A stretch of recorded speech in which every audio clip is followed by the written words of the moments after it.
Pessoal, boa noite oficialmente. Então, a gente inicia o terceiro evento do Projeto Diálogos. Esse mês de outubro, a gente está seguindo aí a agenda nacional, em homenagem ao Outubro Rosa, e também fazendo diálogos sobre o autocuidado.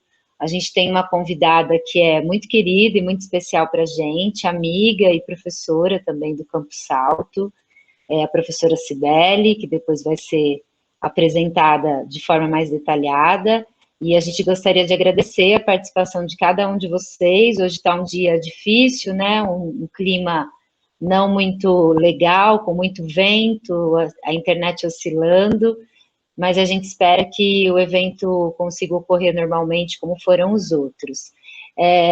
Eu vou pedir para a Catarina só voltar o slide anterior, só para vocês que nunca participaram e estão aqui pela primeira vez, só para vocês compreenderem que o nosso logo, ele é composto pelo logo de 4 projetos do Campo Salto. Então, esse projeto, ele é parceiro, né, do Diversitas, das Meninas nas Exatas, do Colore Afro e da Banca da Ciência, pelas coordenações aí da Maiara, da professora Fabiola, da Luciana, da Williana, do professor Léo e também da minha coordenação. Então, aqui a gente está fazendo uma junção por meio do tema interseccional de classe, raça e gênero, um tema que tem nos tocado muito em tempos de democracia ameaçada, em tempos de ausências de liberdades e de silenciamentos. Então, a gente tem usado também esse projeto no sentido de aprender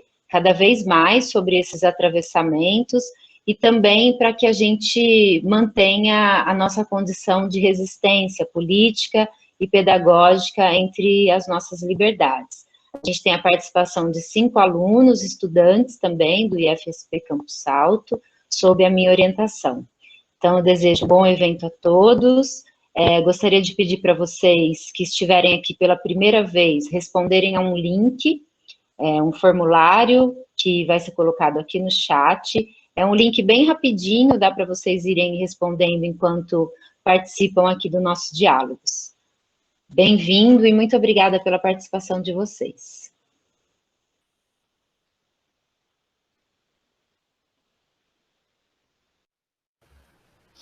Boa noite, meu nome é Adriele, eu sou uma das integrantes do projeto e eu vou dar início à nossa reunião, ao nosso evento, com a origem da campanha Outubro Rosa. Bom, o movimento de prevenção ao câncer de mama, o Outubro Rosa, ele nasceu nos Estados Unidos na década de 1990. Ele foi inicialmente organizado pela Fundação Susan, que é uma das maiores fundações financiadas contra o câncer de mama nos Estados Unidos. A campanha ganhou força em 1997, 7 anos depois de sua criação, quando as cidades norte-americanas criavam atividades a fim de realizar diagnóstico e prevenção da doença.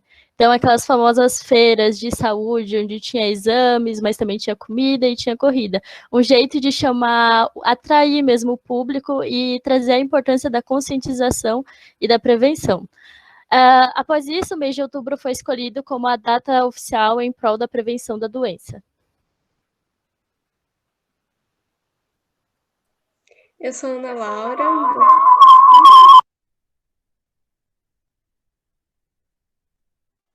Bom, desculpa, gente. Eu sou Ana Laura, bolsista também aqui do projeto Diálogos, e eu vou falar um pouco sobre a campanha do Outubro Rosa aqui no Brasil. A primeira iniciativa da campanha aqui no Brasil foi a iluminação do obelisco do Ibirapuera com a cor rosa em outubro de 2002. A atitude que foi coordenada por um grupo de mulheres que apoiavam a campanha do Outubro Rosa. Em 2008, o Cristo Redentor também, localizado no Rio de Janeiro, também ficou iluminado com a cor rosa, demonstrando apoio. O aumento da tecnologia foi algo que favoreceu muito para a divulgação da campanha aqui no Brasil. Também foi algo que ajudou a impulsionar o envolvimento e apoio do governo para a campanha. Com isso, após o ano de 2010, foi criado o INCA, o Instituto Nacional do Câncer, E o INCA, ele participa do movimento promovendo espaços de discussão sobre o câncer de mama, além de disponibilizar e divulgar os materiais informativos tanto para os profissionais da saúde quanto para a sociedade. No ano de 2015, a campanha realizada pelo INCA teve como objetivo fortalecer as recomendações para a realização dos exames clínicos para que as mulheres pudessem obter um diagnóstico precoce da doença. Boa noite, pessoal. Oi? É que faltou um dado que a campanha aumentou 37% o número das mamografias aqui no Brasil.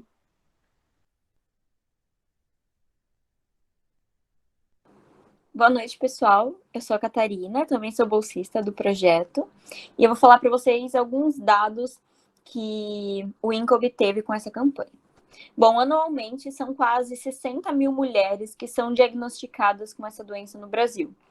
No ano de 2017, o câncer de mama ele foi o responsável por 12,6% de um total de óbitos de homens e 15,4% de óbitos de mulheres. Em 2018, segundo os dados que foram divulgados pelo Instituto Nacional do Câncer, o câncer de mama levou a cerca de 17.572 mulheres e 189 homens a óbito, totalizando cerca de 18 mil mortes no ano. E em 2019 foram estimados cerca de 59.700 casos novos, o que representa uma taxa de incidência de 51,29 casos por 100 mil mulheres. Um dado importante que já apareceu aqui, que a gente vai discutir, é a incidência de câncer de mama também em homens, que é uma coisa desconhecida por um número muito grande de pessoas, e a gente resolveu trazer essa informação para vocês. Bom, aqui a gente tem um gráfico que mostra a incidência estimada de casos de câncer de mama no Brasil. E a gente pode perceber que a maior incidência ela ocorre nessa região sul e sudeste. E as regiões do norte, principalmente, tem um número muito baixo. Só que isso nos leva a um questionamento. Será que realmente tem menos pessoas que estão sofrendo da doença, ou será que esses casos eles não estão sendo relatados? Eles não estão entrando para a estimativa, talvez por falta de acesso ao sistema de saúde, por falta de busca de ajuda, de apoio, de tratamento, por falta de reconhecer essa doença mesmo. Então, fica aí o questionamento, né? E também nessas regiões sul, sudeste, então São Paulo, Rio de Janeiro, são regiões de maior concentração de pessoas, onde tem mais pessoas trabalhando e na ativa.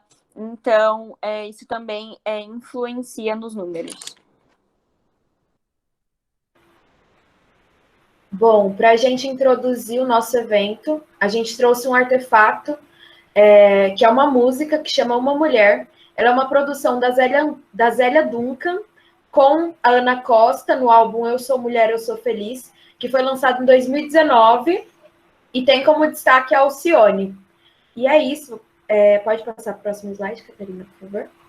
E aí é a música. Mais um dia vem, com ele uma mulher vai levantar. No rosto agualando que não deu pra descansar. O dia tá chamando no portão. Quanto tempo faz que ela nem se olha devagar. Barraco sem espaço, um espelho pendurar. Criança chora e haja colo pra ninar. No meio do dia, sente esvaziar-se. Sabe que seu corpo quer sonhar, mas ela está só, tem que segurar. A realidade vem gritar que a noite é linda e escura como sua pele, e ela chora como se fosse cantar. E a escura como sua pele, e ela canta como se fosse chorar. Mais um dia vem com eu. Bom, a música ela fala basicamente do dia de uma mulher e sobre tudo que ela passa, especificamente o dia de uma mulher negra, como a gente pode ver no refrão, onde ela fala que a noite é escura como sua pele. E esse é um tema que a gente vai tratar também nesse evento de hoje. E para introduzir a questão do autocuidado e o corpo feminino, a gente convidou a nossa professora, Cibele. Ela é bióloga, doutora em Fisiologia Humana pela Unicamp, instrutora de Mindfulness, formada pela MTI, que é a Mindfulness Training International.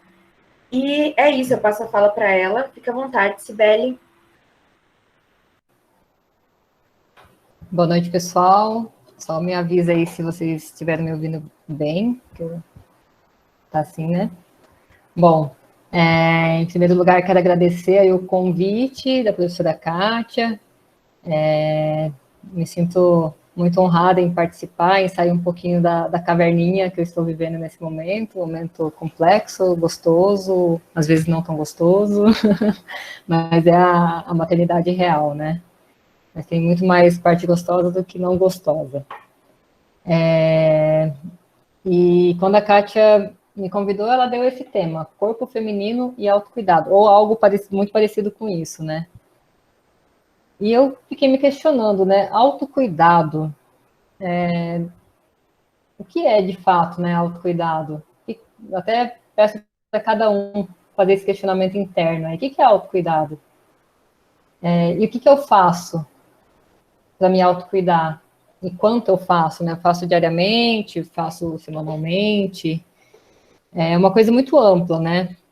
A gente estava falando sobre uso de batom, né, no início, será que usar batom, me arrumar, é autocuidado para mim, pode ser autocuidado para outra, né? É uma coisa muito particular. E aí, pensando nisso, falei, quer saber? Eu vou perguntar para algumas mulheres do meu meio. No segundo slide, por favor. Não sei quem que está passando. Aí.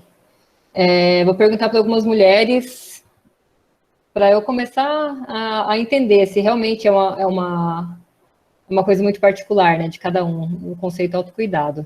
Então, a pergunta que eu fiz foi essa: o que significa autocuidado para você e como você pratica o autocuidado? Coloquei algumas respostas só, para não ficar muito amplo. Então, a primeira foi saber reconhecer as necessidades, que são só minhas, acolher, cuidar e respeitar isso.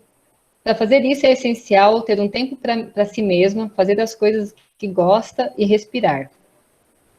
A segunda resposta seria pensar em você mesma, tomar decisões que te priorizam, comer bem, etc. Fazer terapia para se autoconhecer e conseguir fazer esse autocuidado. Entendo assim e faço assim comigo. Terceira, é perceber o que o corpo fala, cuidando bem dele, respeitando o seu limite. Meu autocuidado é fazer yoga pelo menos 2 vezes por semana. Quarta, observação de si, escutar o corpo em todas as instâncias, fazer silêncio para conseguir ouvir, sentir, ver os sinais nossos. Parte da minha prática de autocuidado é diária e que sempre faço, aqui envolve fazer umas pausas, dar uma recentrada. Então, assim, são respostas variadas, mas todas as respostas me levaram a uma coisa comum, que é o autoconhecimento. Então, pode passar, por favor, próximo slide. Me fez pensar que o autocuidado, o ponto inicial para o autocuidado seria o autoconhecimento. E até lancei essa pergunta, né? Esse questionamento, né? Autoconhecimento seria o ponto inicial do autocuidado? Eu acho que sim, assim, a minha opinião é que sim. Então, pode passar. Então, partindo desse princípio, né, que autocuidado se dá a partir do autoconhecimento, né, como que a gente vai cuidar de alguma coisa que a gente não conhece, né? Como que eu vou cuidar de um gatinho se eu não sei o que gato come, o que gato precisa, que hora ele dorme, né? Então, acho que para qualquer cuidado, a gente precisa previamente conhecer o que a gente está cuidando. E aí, corpo feminino, né? O que o feminino tem de diferente aí do masculino e o que isso tem a ver com autoconhecimento? Então, aí eu trouxe a nossa conversa, assim, a proposta minha dessa noite é falar, assim, de autoconhecimento, mas através do ciclo menstrual. Então, coloquei se autoconhecendo a partir do ciclo menstrual. E lanço, né? A gente está falando em autoconhecimento, acho que o autoconhecimento vem muito pelo questionamento, né? Então, eu questiono aí a todos, né? Será que as fases do ciclo menstrual afetam o modo como nós pensamos, nós mulheres, né, pensamos, nós femininas, que tem o corpo feminino, pensamos? Será que que o ciclo menstrual afeta a maneira como a gente sente? Será que o nosso ciclo menstrual afeta o nosso nível de energia? Físico, mental, até energia emocional? Pode passar, por favor. E aí, assim, calma, gente, eu não vou dar uma aula de ciclo menstrual, eu sei que é a parte mais difícil de fisiologia humana, mas vamos olhar para essa tela, principalmente no primeiro, segundo, terceiro gráfico, que é a parte que fala dos hormônios do ovário, né, que é inicialmente o estrógeno, depois a progesterona. Então, a maioria dos livros traz o nosso ciclo menstrual dividido em duas partes. A primeira parte, fase folicular, que é regida pelo hormônio estrogênio. Vocês podem ver que está bem alta o estrogênio a partir da metade dessa fase, né? Só lembrando, assim, esse gráfico traz o ciclo menstrual com 28 dias. Por quê? Porque a maioria dos livros de fisiologia humana trazem um ciclo menstrual de 28 dias. Porque a maioria das pessoas, das mulheres, né, tem o ciclo desse tamanho. Se alguém aqui, né, tiver um ciclo menor ou maior, não quer dizer que isso esteja errado. É só uma média. Então, 28 dias, que coincidentemente é um período de uma lunação, né? A Lua, ela passa pelas 4 fases em 28 dias. Então, aqui eu vou dividir o nosso ciclo, o ciclo menstrual, né? Lembrando que tem meninos aqui também. Vou dividir em quatro períodos. Então, vamos pegar a fase folicular, não sei se está dando para ver, está bem pequenininho. A fase inicial do ciclo, que é a fase que a gente vai ter um pico de estrogênio, que é antes da ovulação. Esse pico, ele antecede a ovulação. A ovulação, as mulheres têm muito estrogênio. E depois da ovulação, vai ter um outro pequeno pico de estrogênio e um pico maior de progesterona. Eu vou dividir esse ciclo em 4 partes. A fase menstrual, que é o início do ciclo. Começa-se a medir o ciclo no dia que desce o sangue, né, que é o que a gente considera o primeiro dia do ciclo. Então, a primeira parte é a fase menstrual. Depois vem a parte pré-ovulatória, que aí a gente tem bastante estrogênio. Depois vem a parte ovulatória, que é o pico de estrogênio. Depois vem a parte pré-menstrual, que o estrogênio já está baixando. E novamente o menstrual. Eu queria chamar a atenção aqui para esse hormônio estrogênio. O estrogênio, principalmente o estrogênio, ele influencia bastante na nossa taxa de serotonina, o hormônio que nos faz nos sentir bem, que tem a ver com felicidade, com bem-estar. Interfere na nossa força física. Então, quando se tem bastante estrogênio, tem bastante serotonina, tem uma força física normal, né, bastante força física, e também interfere no limiar de dor. Então, quando a gente tem baixa de estrogênio, a gente tem baixa de serotonina, ou seja, a gente não está tão feliz assim, tão bem com a gente mesma, né? Nossa força física diminui, de verdade, e o nosso limiar de dor diminui. Limiar é um estímulo, que era, por exemplo, na fase ovulatória, eu tenho um estímulo de dor, um estímulo que causaria dor, que eu não vou sentir essa dor. Mas se eu estiver na fase pré-menstrual, na famosa TPM, um estímulo que não me causaria dor, na fase ovulatória pode me causar dor, porque o limiar de dor, ele diminui. Pode passar. Então, pensando nisso, o ciclo foi dividido em 4 partes. Consegui pegar uma imagem que mais ou menos mostra de uma forma arquetípica, né, com como se diz, comparando com a Lua, por exemplo, quando a gente está na fase menstrual, que a mulher está com dor, está mais reclusa, baixa energia, lembrando que tem baixo estrogênio, né? Então tem baixa energia, limiar de dor lá embaixo, né? Tudo dói, né? O corpo fica dolorido. E o que a gente quer fazer? Ficar quietinha mesmo, né? Acho que ninguém que está com dor quer sair por aí fazendo coisas, né? Então, se compara essa fase com a lua nova, que é a parte superior esquerda da imagem. Eu não consigo apontar, né, daqui. Ou isso, obrigada. Ou o inverno. Como que a gente fica no inverno, né? Querendo ficar em casa, querendo ficar quietinha, não querendo fazer tantas coisas externas, né?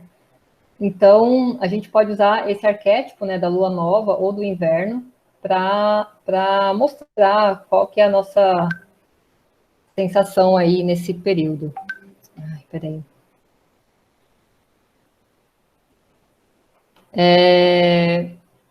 A segunda fase seria a fase pré-ovulatória, obrigada, que é a fase que a gente está com o estrogênio aumentando. Então, é uma fase... Deixa eu só deixar meu... É uma fase que a gente está voltando a ter energia, voltando a ter estrogênio, voltando a ter serotonina, voltando a ter força, voltando a sentir menos dor. Então é uma fase que a gente começa a sentir bem com a vida de novo, né? A gente se sente como na primavera. Então, a gente saiu de um lugar mais frio, estamos vendo flores desabrochar, voltando a ter vida, digamos assim, né? Começando a ver o mundo de uma forma mais bela. Ou como a lua crescente, que a nossa energia ela vai crescendo à medida que o nosso estrogênio vai aumentando. Terceira fase ovulatória, que é o auge da mulher, né? É a fase que a gente tem um pico de estrogênio, então a energia vai estar lá em cima, a gente vai estar com serotonina lá em cima, se sentindo muito bem. E a quarta fase, saindo da fase ovulatória, né, novamente tem a queda de energia. Só voltando, a terceira fase, que é a fase do verão, que a mulher está no seu auge de energia, também a gente compara a lua cheia, né, vistosa. Todo mundo gosta de olhar a lua quando ela está cheia, né? E uma mulher, quando ela está na fase ovulatória, ela até se veste diferente, né? Ela está mais bonita e se coloca com mais charme no ambiente, né? Mais sensualidade.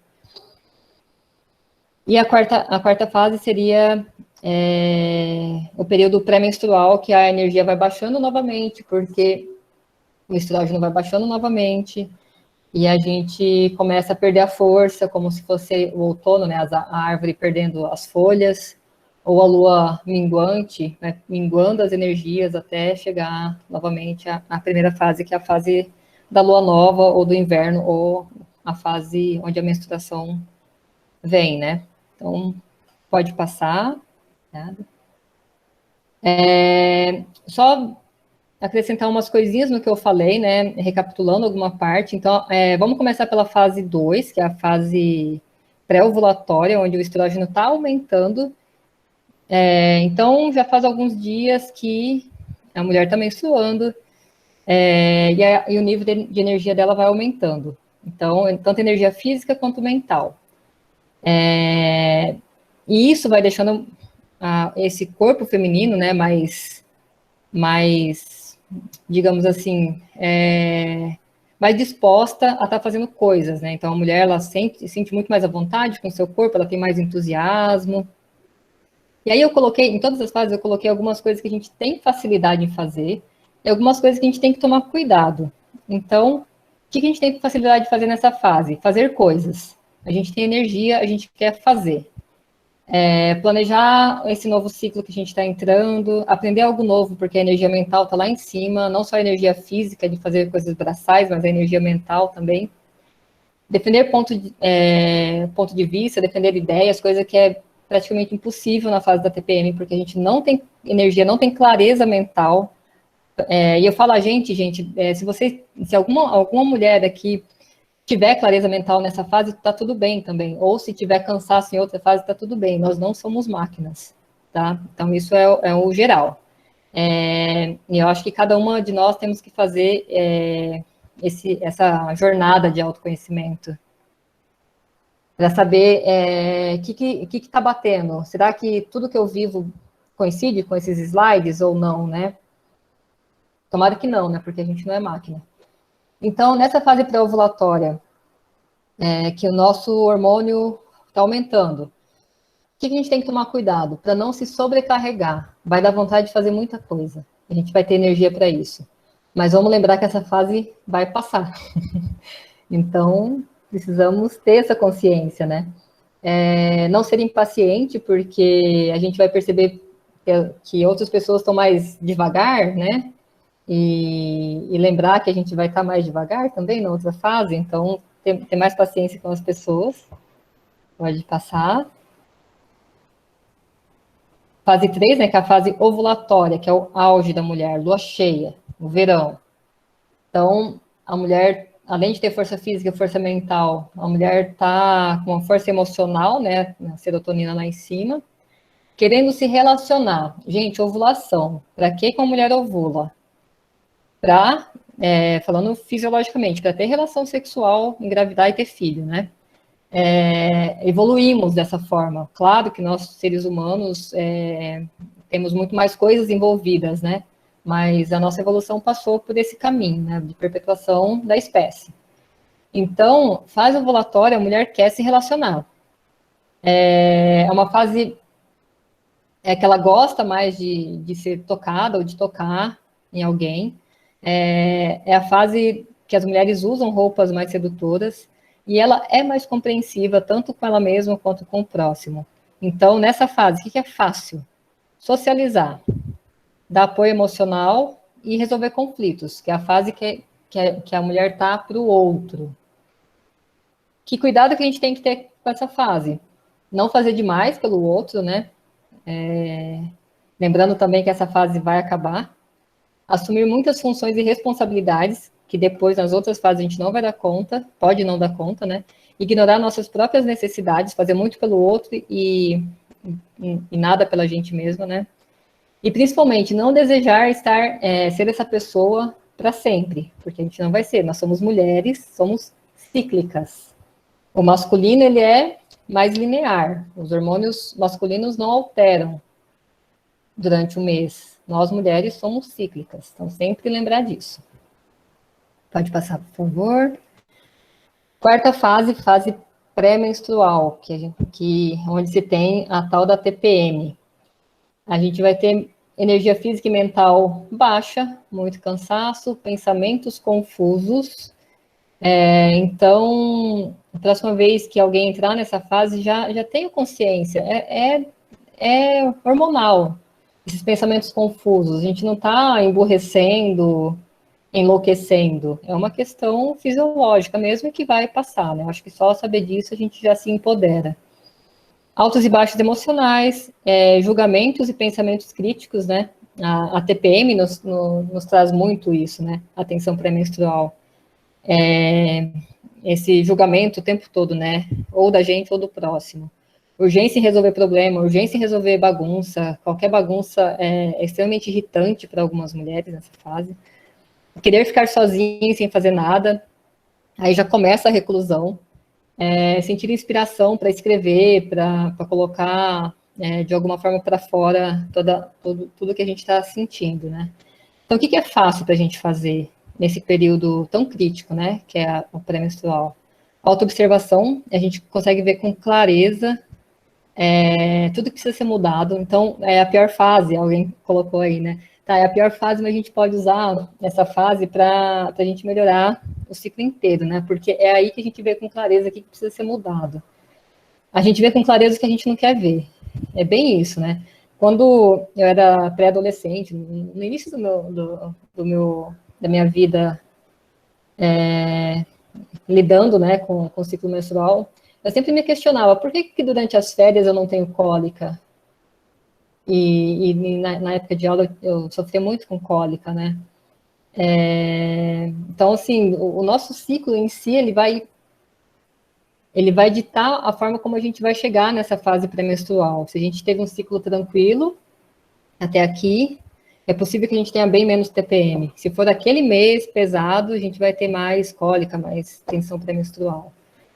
Então, essa fase, ela nos conta como foi o ciclo, né? Se a gente se cuidar um pouco melhor, talvez a gente tenha menos sintomas. Fase de criatividade, consertar e esclarecer as coisas, que a gente consegue ver com mais clareza o que precisa ser mudado, né? Revisar o que funciona bem na vida.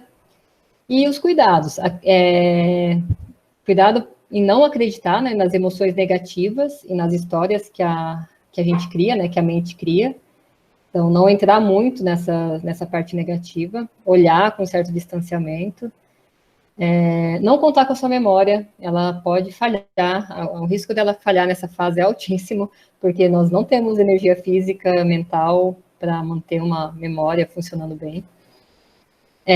Não tentar ficar o tempo todo tentando consertar a si mesmo e os outros, e não ceder à vontade de comer e beber demais, né? É a fase que a gente quer tapar nossos buraquinhos, nossas feridas emocionais com comida e bebida, né?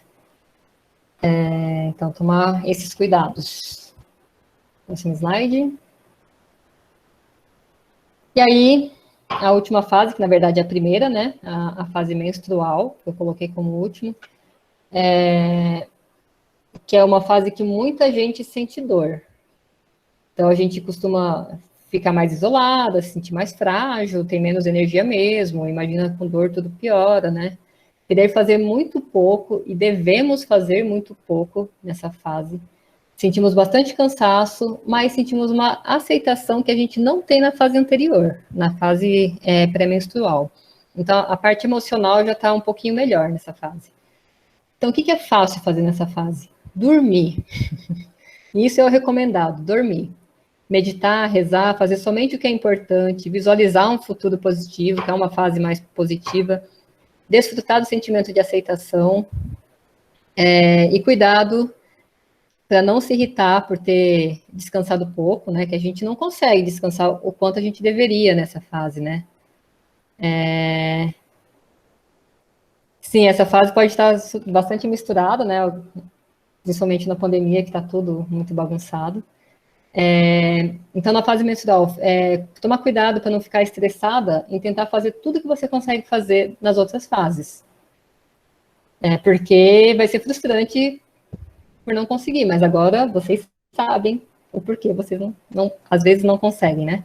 Tomar muito café, porque a gente quer vencer o cansaço e muita gente acaba abusando aí do café. E tomar cuidado com os erros e esquecimento. Mais uma vez, de não contar com a memória, de não pegar algo que exija um esforço mental muito grande, porque a gente pode cometer bastante erros nessa fase. Então, pode passar. Meio que a mulher... não consegui ler. Depois, se alguém puder guardar essas perguntas, que eu não estou conseguindo ler.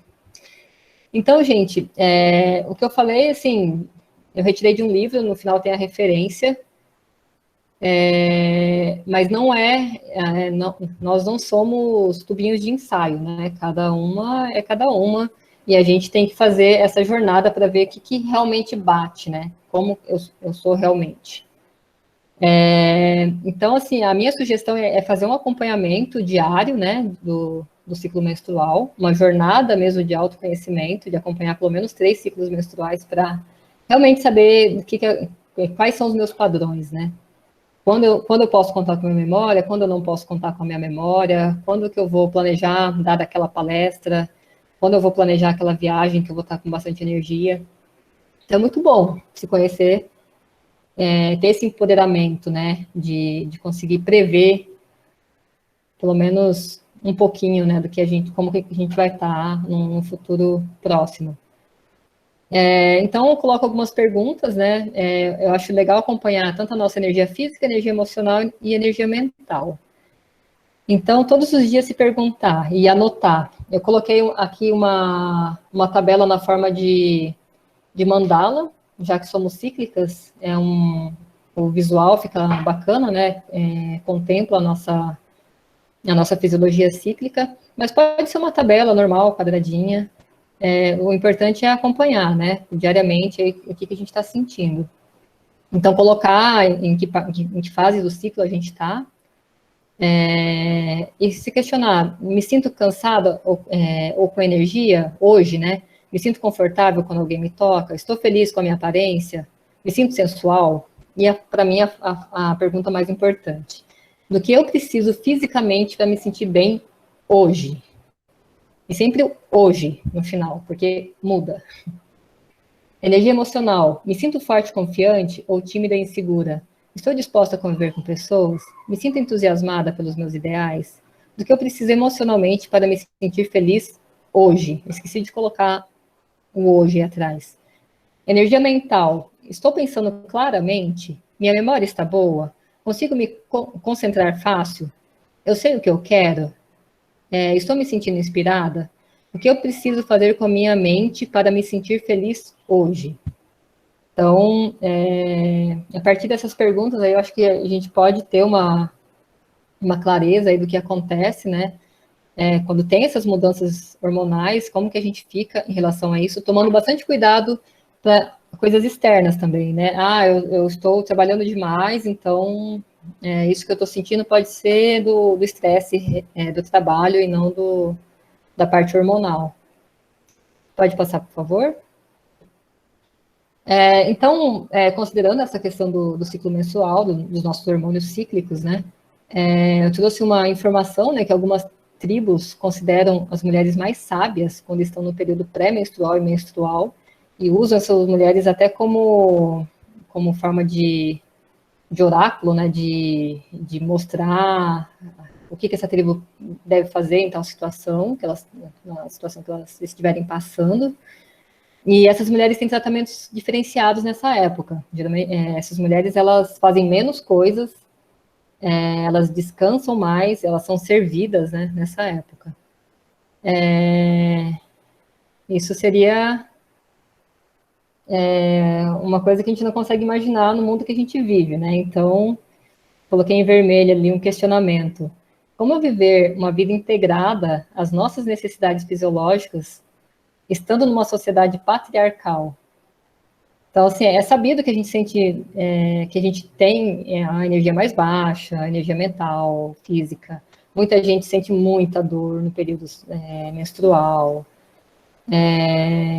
Mas a gente é obrigada a fazer tudo que a gente faz aí, como se estivesse no primeiro, na segunda fase do ciclo, né? Na fase pré-ovulatória ou na fase ovulatória. Nós mulheres somos cobradas como se nós estivéssemos na fase pré-ovulatória ou ovulatória durante todo o ciclo, e não estamos. Então, como que fica essa questão da igualdade, né? Será que a gente não tem o direito de fazer menos nessas fases? E ficar mais reclusa na fase pré-menstrual e menstrual e usar essa reclusão para algo positivo, que é autoconhecimento? Ou pensar no que precisa ser resolvido? Então, isso era o que eu tinha para trazer hoje. Pode passar para o próximo slide, por favor. Essas são as referências bibliográficas, né? O livro de Fisiologia Humana, que é a minha formação, e deixo aí esse segundo livro, Descubra as Deusas Dentro de Você, que são os arquétipos das 4 fases do ciclo, que é muito bacana como material de autoconhecimento. Então, juntando esses dois, juntando aí a parte fisiológica com a parte psicológica, acho que a gente tem muito a se empoderar mesmo, né? A saber realmente o que está acontecendo dentro da gente para a gente agir com mais segurança aí no mundo. Então, era isso, gente. Obrigada. Pode passar para o slide só para deixar aí o agradecimento.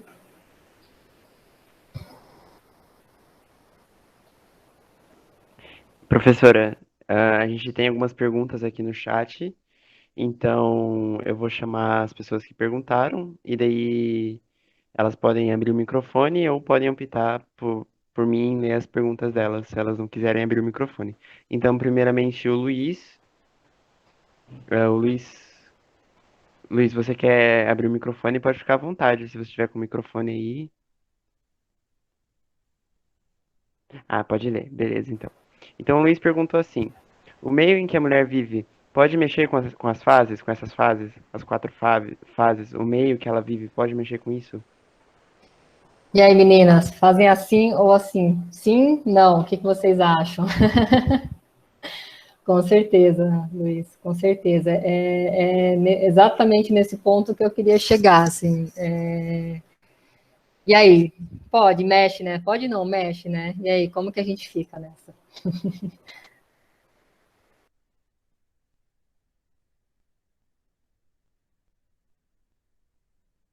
Catarina, pode fazer suas perguntas que você escreveu também. Então, uma das coisas que eu perguntei é se quem toma pílula anticoncepcional perde essas fases, porque ela mexe com esses hormônios. Então, como ficam os ciclos de humor, como ficam esses ciclos mesmo naturais do corpo, eles somem? Então, se for olhar pelos hormônios ovarianos, perde. Acho que em algum grau perde. Mas o que a gente ouve de relato de mulheres que realmente estão conectadas com o seu corpo, muitas dizem conseguir manter. Então, é uma coisa que assim, não está comprovado cientificamente, né? Pelo que a gente sabe pela ciência, eu diria que sim, né? Porque quando a gente toma pílula, os nossos hormônios ficam linear, né? Como o hormônio masculino, por exemplo. Mas há relatos de mulheres que dizem manter essa sensação de ter as quatro fases. Então, assim, será que meu questionamento será que são só esses dois hormônios mesmo? A gente tem o hormônio luteizante, o hormônio folículo estimulante também, que é da hipófise, que age no ciclo menstrual. Mas será que é só isso que nos faz ser cíclica? Será que é só o estrógeno e só a progesterona? Ou tem mais coisa aí a ser descoberta, né? Que a gente ainda não sabe. Então, respondi com pergunta, mas... Me faz questionar porque eu, apesar de tomar a pílula, eu sinto os ciclos, eu sinto essas oscilações e me identifiquei com elas conforme você foi falando. Sim, sim. Então, esse é o meu questionamento, assim, será que é só esses hormônios mesmo, né? Provavelmente tem mais coisa por aí que a gente vai descobrir ainda, né? Não temos tanta clareza sobre os nossos ciclos ainda. Professora, a gente tem mais algumas manifestações aqui no chat. A Luciana comentou sobre a questão dos trans, inclusive é uma questão que a gente vai trazer na nossa apresentação também. E a Maria Eduarda perguntou o seguinte: você quer abrir o microfone, Maria? Oi, gente, dá pra me ouvir? Não sei. Dá pra ouvir sim, pode perguntar. Então, eu já ouvi muitas pessoas falarem isso, e eu tenho essa dúvida, que quando duas mulheres ou mais ficam no mesmo ambiente por muito tempo, vivendo, vamos supor, em uma casa, o ciclo das duas acabam se igualando. Eu vi isso aqui em casa, porque meu ciclo estava diferente da minha mãe. E quando eu fiquei muito tempo em casa com ela, acabou se igualando. Sim, isso é bem comum.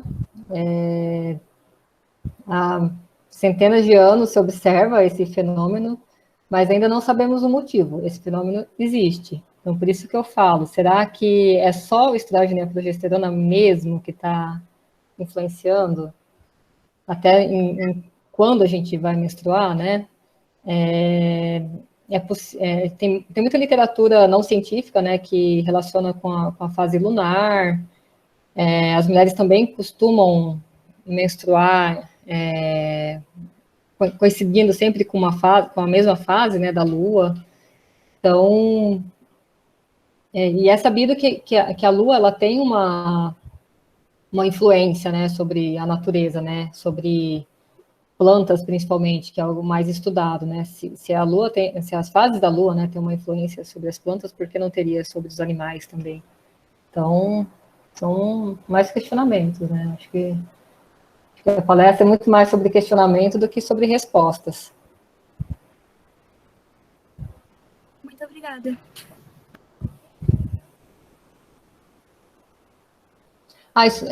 Comentando sobre trans, eu acabei falando sempre mulheres, desculpa ter usado o termo que talvez não seja tão correto, mas seria assim, pessoas que têm ovário vão passar por esse ciclo, né, independente de qualquer coisa, são hormônios relacionados ao ovário, né, então, eu acho que já responde aí a questão do trans, né.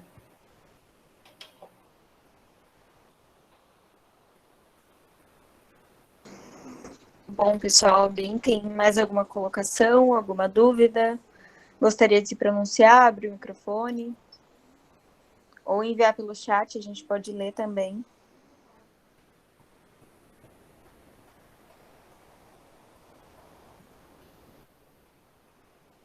Bom, então nós vamos prosseguir com a apresentação. Caso surja alguma dúvida, algum comentário, vocês podem ir deixando no chat. Obrigada, pessoal. Um abraço a todos aí.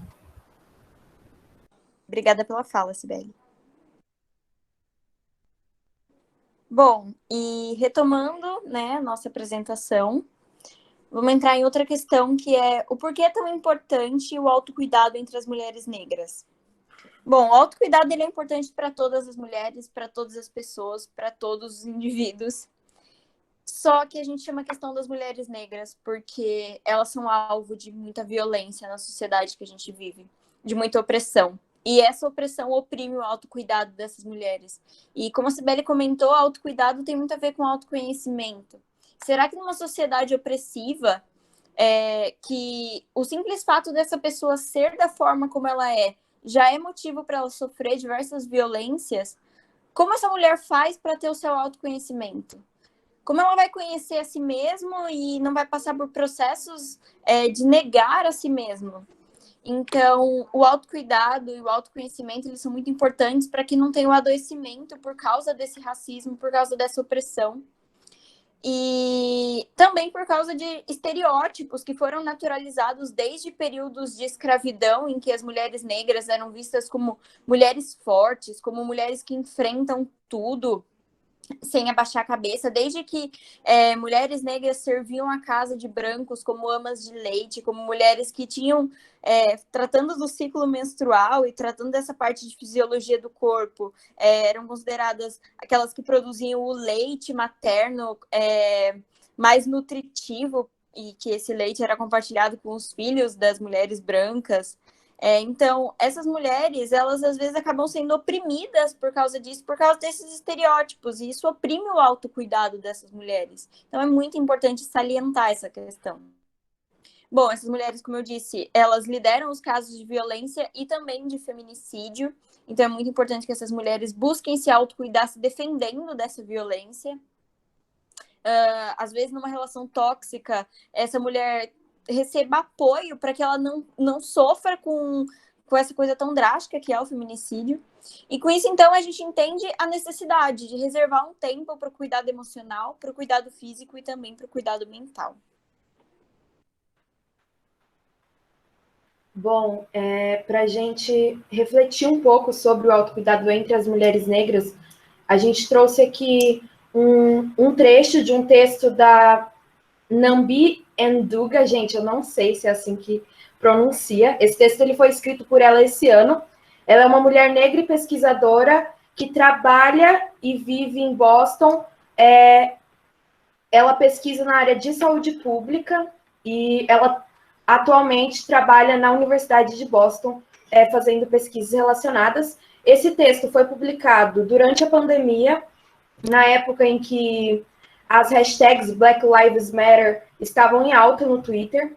O nome do texto, ele é autocuidado, traduzindo, né? Ele fica autocuidado, é muito mais do que uma palavra da moda.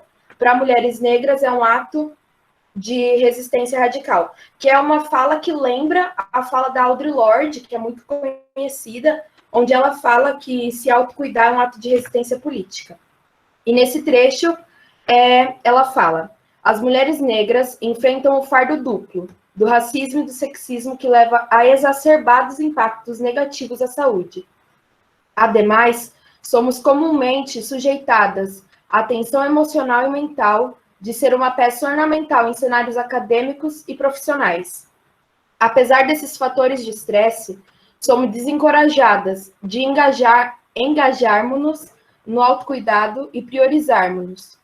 E podemos ser consideradas egoístas ou preguiçosas quando os fizemos. Então, é mais para a gente refletir. Como a Catarina disse anteriormente, o estereótipo da mulher negra ser uma mulher forte traz muitas dores dentro dela, onde ela se entende que a todo tempo ela tem que ser forte, e às vezes ela acaba esquecendo de olhar para si, de se conhecer e se autocuidar. E para falar um pouco mais sobre autocuidado, a gente trouxe um vídeo que vai falar sobre o autocuidado da mulher negra. Não precisa estar na academia para se autocuidar, não precisa ser influencer para se autocuidar, não precisa ser rico para se autocuidar. Não, não. Basta ser humano.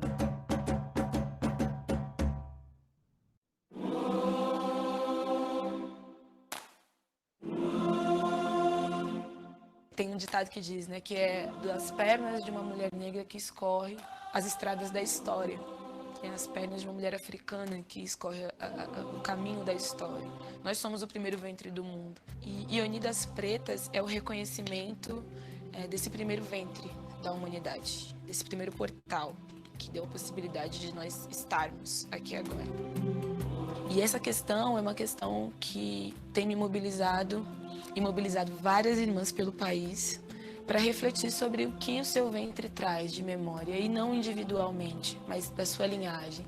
O que o ventre do ventre do ventre do ventre que te trouxe ao mundo pode te dizer sobre você agora. Eu acho importante a gente perceber quais são os possíveis impactos da escravização no corpo, nos sentimentos, no psicológico, nas emoções, na nossa alimentação. A gente tem aqui no Brasil um hábito, né, de falar da culinária e ter muito orgulho dela, e, enfim, essa culinária que é brasileira, mas que tem muito de África, que o país se orgulha, enfim. Mas é uma alimentação muitas vezes oriunda de um processo de escravização. As frutas são putrificadas e misturadas com cana-de-açúcar, açúcar viram doce. E os impactos disso na nossa experiência de saúde. Por exemplo, a hipertensão, por exemplo, a diabetes, que tem sido atualizada a partir de uma experiência cultural e que faz um ciclo não se romper dentro das nossas famílias. Então é um vô hipertenso, é uma tia diabética, é você mesmo que acaba experimentando a partir do tempo um sobrepeso por conta de uma experiência alimentar, fruto de uma experiência cativa.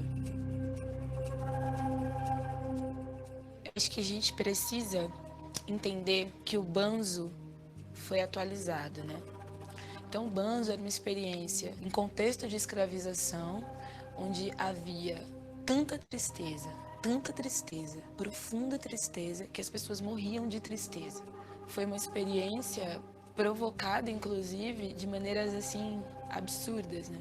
Pessoas escravizadas comiam terra, enchiam a boca de terra, o corpo de terra, para morrer. Então, pensar em solidão, né? Pensar em autocuidado, pensar em solidão da mulher negra, que é um tema bastante recorrente já há algum tempo, né?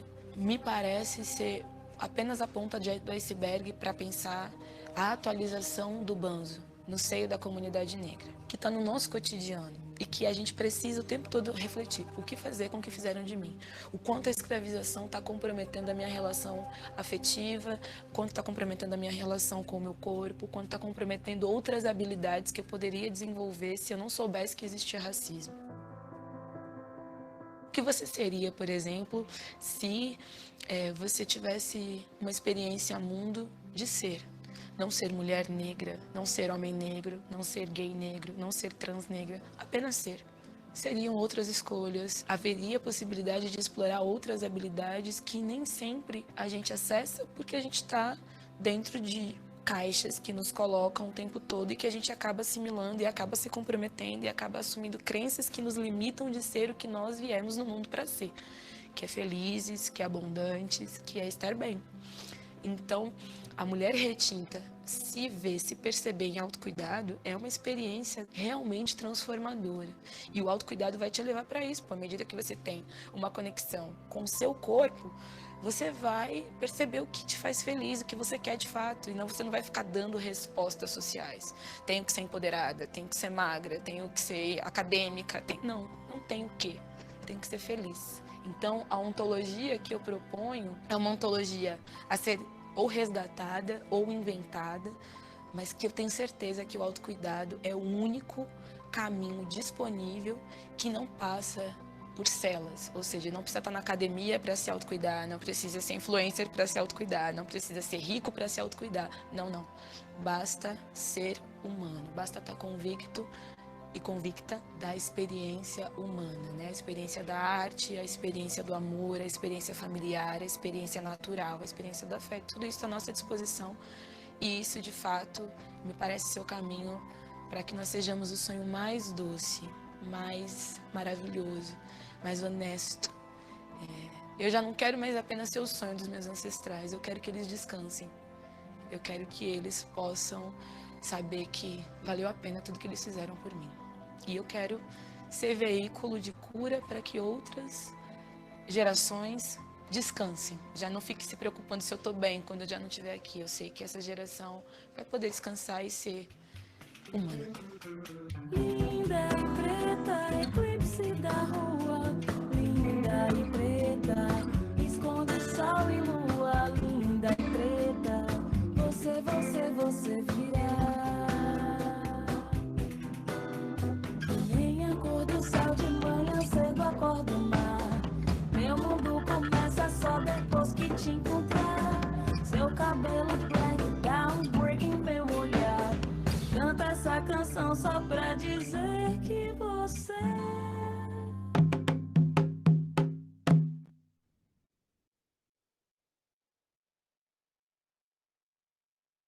não precisa. Bom, pessoal, agora eu vou dar continuidade às nossas falas e vou falar um pouco sobre o autoexame, né? Vou falar um pouco sobre o câncer de mama, já que a gente está também em parceria, a gente está apoiando a campanha do Outubro Rosa. Então, vou falar um pouco sobre o autoexame. Alguns dados, algumas relações aqui. Então, muito bem. Então, primeiramente, o que a gente tem que entender é que o câncer de mama tem cura, assim como várias outras formas de câncer. Se você conseguir detectar esse tumor, esse câncer, de maneira precoce. Ok. Bom, e para isso, o autoexame das mamas é o primeiro passo. Cerca de 80% dos tumores de mamas são descobertos pelas próprias mulheres, a partir do autoexame regular. O autoconhecimento é essencial, pois facilita a percepção de qualquer alteração. Então, é necessário esse autoconhecimento, é necessário esse autocuidado. Por isso que o autoexame ele também é o autocuidado. Porque é necessário você ter essa visão sobre o seu próprio corpo, esse entendimento, para que você consiga praticar o autoexame de uma maneira consciente e conseguir encontrar talvez um câncer ali, um tumor de maneira precoce, suficiente para ser tratado sem grandes adversidades. E a realização desse exame é recomendada para todas as mulheres maiores de 20 anos de idade. Ou seja, basicamente toda mulher adulta, ela é recomendado que ela faça esse exame periodicamente.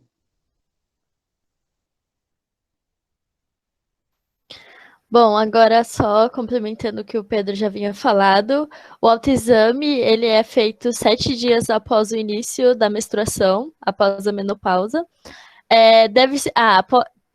7 dias após a menstruação, eu acabei emendando as falas. E após a menopausa, no caso de mulheres mais velhas, deve-se escolher um dia por mês para fazê-lo. Atenção, o autoexame de mamas é apenas a primeira precaução.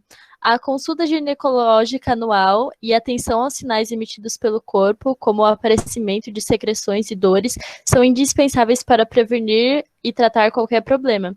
Então, aqui a gente pode perceber que o autocuidado, ele é exatamente conectado com a questão também da nossa saúde física e emocional. E aqui a gente está falando, com o Outubro Rosa, de prevenção do câncer de mama. Então, você se tocar, você entender o seu corpo. Mas isso serve para qualquer tipo de doença. Você percebeu alguma coisa de diferente no seu corpo, sempre buscar uma ajuda médica, sempre pesquisar e saber o que é aquilo, porque autoconhecimento está diretamente ligado com o autocuidado.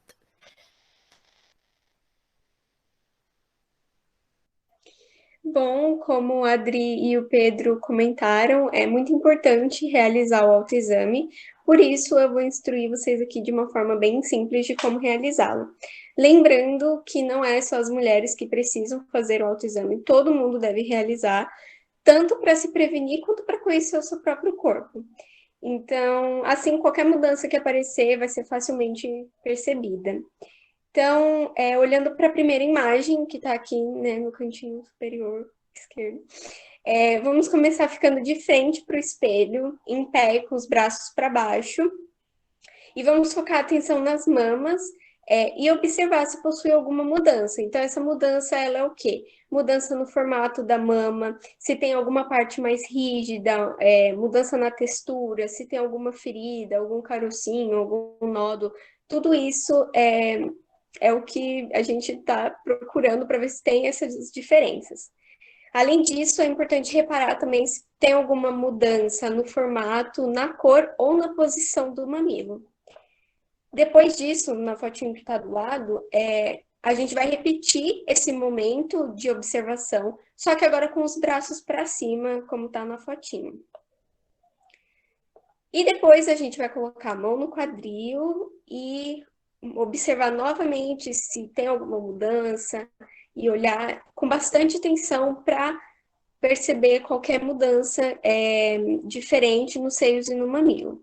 Após observar, é bom até dar uma inclinadinha para ver e se certificar realmente que não tem nenhuma mudança, e tudo isso na frente de um espelho para, né, você conseguir olhar com facilidade, né? Depois disso, a gente vai mudar de posição. Então, vamos deitar de barriga para cima e colocar um travesseiro. É bom colocar um travesseiro embaixo do ombro.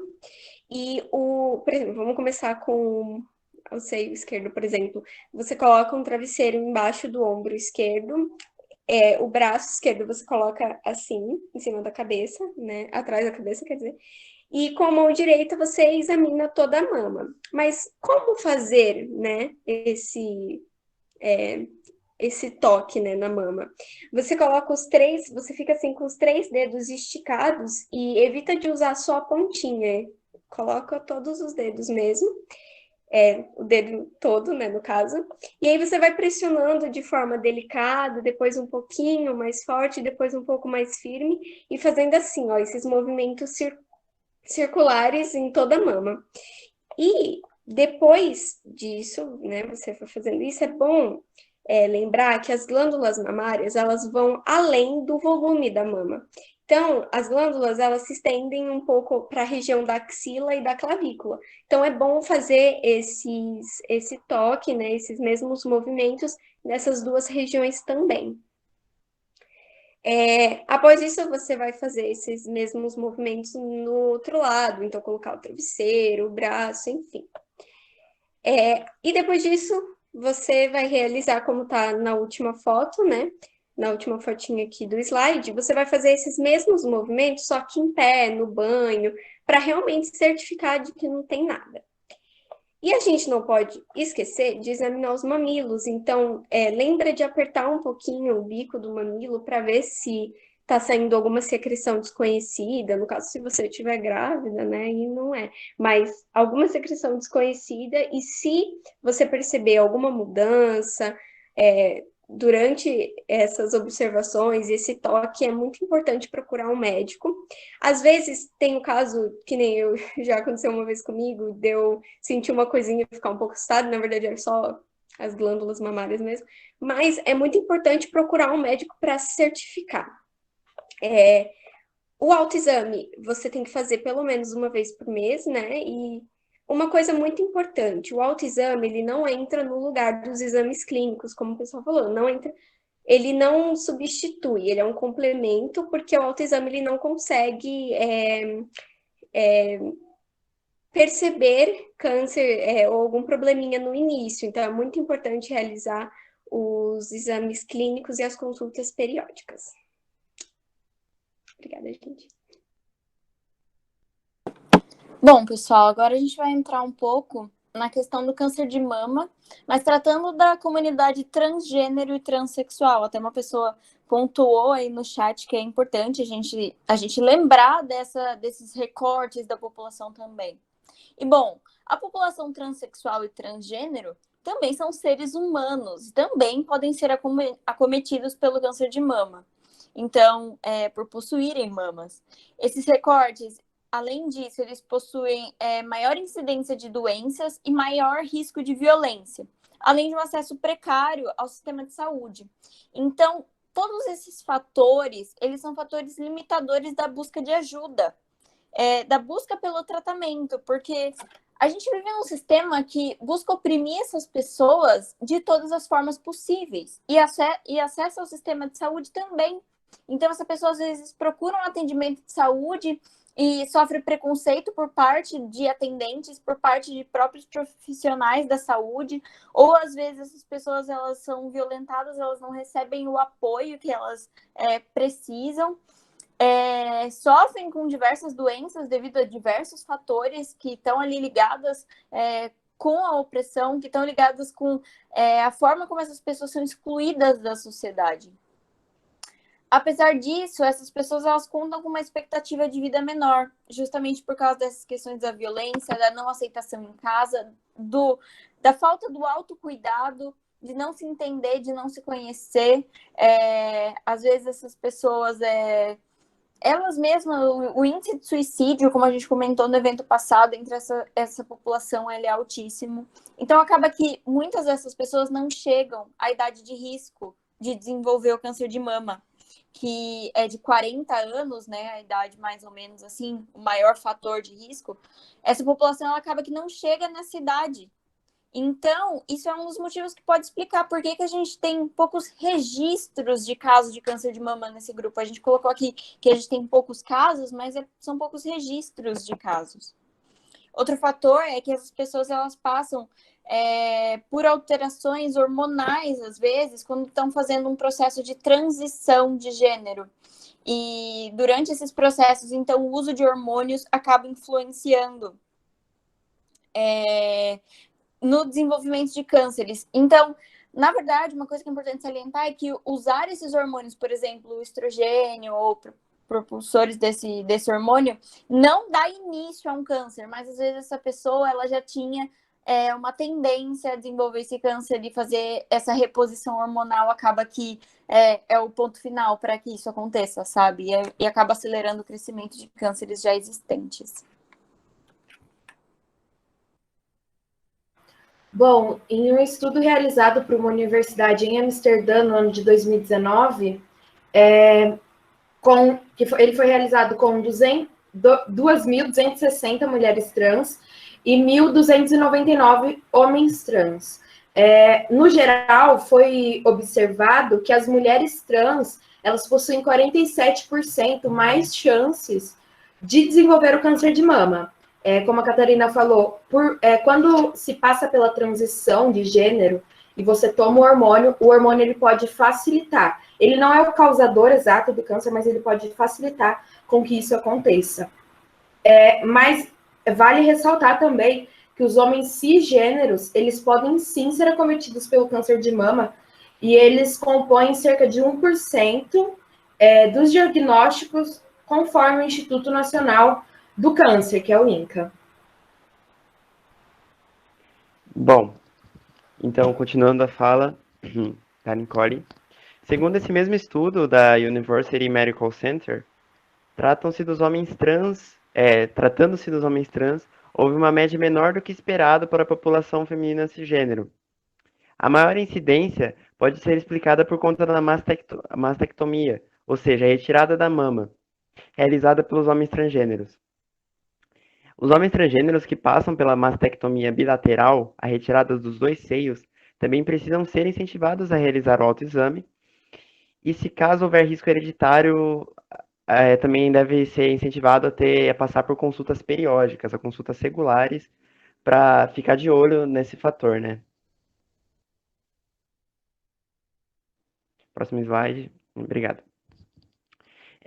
Então, bom, a mastologista Fernanda Torres fala o seguinte: a realização da mamografia fica tecnicamente prejudicada pelo escasso tecido mamário, mas a ultrassonografia pode ser realizada.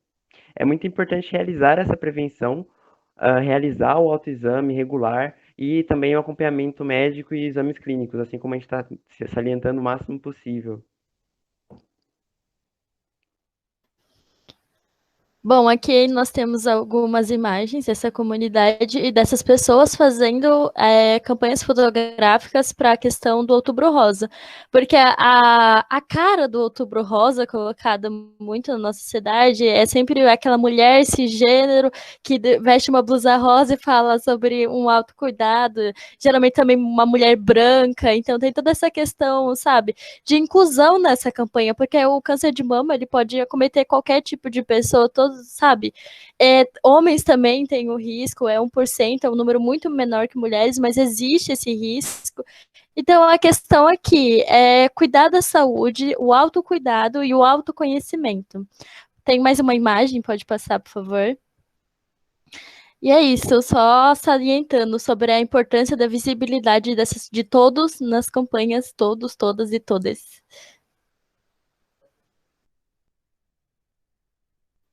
Bom,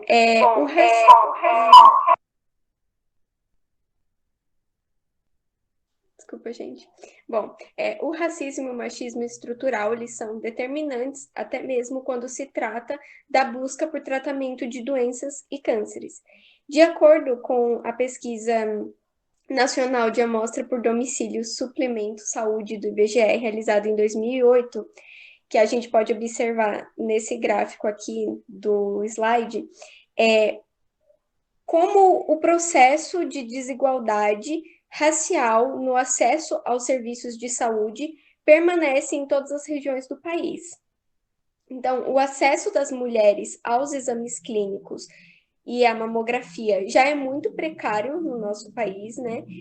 E a gente vê aqui nesse gráfico claramente que as mulheres com maior percentual de que nunca realizaram os exames clínicos das mamas e a mamografia são as mulheres pretas e pardas da região norte e nordeste. Então, a gente vê a mulher preta, né, na região norte com 54 e aqui tá bem pequenininho, mas eu acho que é 51, alguma coisa, eu não tô conseguindo enxergar, mas a gente vê um percentual muito alto, e em todas as regiões presentes no gráfico, as mulheres brancas, mesmo que tenha um alto índice, elas estão sempre, o índice delas é sempre menor do que as mulheres pretas e pardas. Só um comentário aqui, aí a gente lembra daquele gráfico lá do início, que mostrava o maior índice de casos, né? Lá na região sul e sudeste do país, e a região norte e nordeste com pouquíssimos casos lá, notando que eram regiões que tinham poucos casos de câncer de mama. Então, retomo a pergunta, será que tem mesmo poucos casos ou será que não são notificados?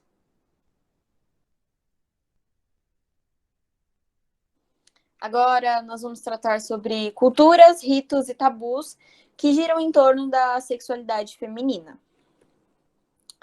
Bom, e o que isso tem a ver com autocuidado? Os ritos, que são formas de criar padrões, formas de criar normalização de padrões dentro da sociedade, eles são ferramentas de controle sobre os indivíduos. Então, diversas coisas, diversos estereótipos que são construídos desde períodos retóricos da história da humanidade, a gente olhando para a história do nosso país, o tanto de construções culturais que levam, por exemplo, ao machismo estrutural, ao racismo estrutural, eles fazem parte dos nossos ritos, do que compõe a história da nossa sociedade, que compõe na nossa cultura, quais são os arquétipos que a gente acredita, e tudo isso serve de controle dos indivíduos. E os tabus, eles vão surgir, então, quando os indivíduos e a sociedade, eles começam a quebrar esse controle, a não sustentar esse controle, a não se render a esse controle. Então, o tabu, ele surge da impossibilidade de se controlar, de se instituir aquela norma, aquele padrão. E a sexualidade, ela é uma questão que não é estável, que não é todo mundo que pensa, se expressa, que sente a sexualidade da mesma forma. E por isso a sexualidade, ela tende a ser um objeto muito comum de controle, mas também um objeto muito comum de tabu. Porque a gente vê, por exemplo, como se você perguntar para cada pessoa como ela entende a sua sexualidade, as respostas vão ser diferentes, os entendimentos vão ser diferentes. E isso gera diversos tabus sobre esse assunto. E gerar tabus faz com que as pessoas se sintam incomodadas de falar sobre aquilo, porque um tabu, em pessoas que não estão transgredindo esse tabu, essas pessoas se sentem retraídas a falar sobre isso, porque elas não querem sofrer o ataque que a quebra do rito vai causar nelas. Então, isso prejudica a liberdade individual da pessoa, a liberdade do indivíduo de se expressar, de pensar, porque isso seria uma quebra do padrão e não é favorável a gente quebrar padrões, porque isso coloca a gente numa posição de possível rejeição. Então, tem a possibilidade da pessoa sofrer repressão por estar se expressando sobre sexualidade, que é um assunto que tem tantos ritos e tantos tabus em torno. E isso afeta o autocuidado, porque conhecer sobre a sua sexualidade, conhecer sobre o que você entende por sexualidade, como ela se expressa, é uma forma de autoconhecimento e, consequentemente, de autocuidado, de saber lidar com essas questões. Bom, então considerando o que a Catarina acabou de falar, dentro desse escopo dos tabus, né, e das formas de controle sobre a sexualidade, das formas culturais, das formas ritualísticas de controle sobre a sexualidade, como isso pode afetar o autocuidado, como pode afetar as liberdades mesmo, eu vou trazer um exemplo aqui disso, de um tipo de ritual, ou melhor, de um conjunto de rituais, que é a mutilação genital feminina. Então, primeiro, o que seria isso? Então, a mutilação genital feminina, a gente vai ver várias vezes no slide como MGF, que seria uma sigla, né? É um termo que designa um conjunto de procedimentos não médicos que são executados na região genital feminina em algumas culturas. Então, tudo bem. Como o nome mutilação indica, esses procedimentos envolvem a realização de algum tipo de dano aos tecidos da região, principalmente pelo uso de ferramentas cortantes para a realização de incisões, secções e suturas a tais tecidos. A gente vai ver mais para frente que existem vários tipos. Onde ocorre? É importante a gente entender que o mundo, a Terra, possui diversos povos, diversas culturas. Então, culturas que têm tipos de rituais que possuem alguma forma de execução da mutilação genital feminina, eles vão ser encontrados pelo mundo todo. Porém, existem regiões onde existem mais dados, então existem regiões onde existe uma concentração de culturas conhecidas que praticam tais rituais, tais formas de controle.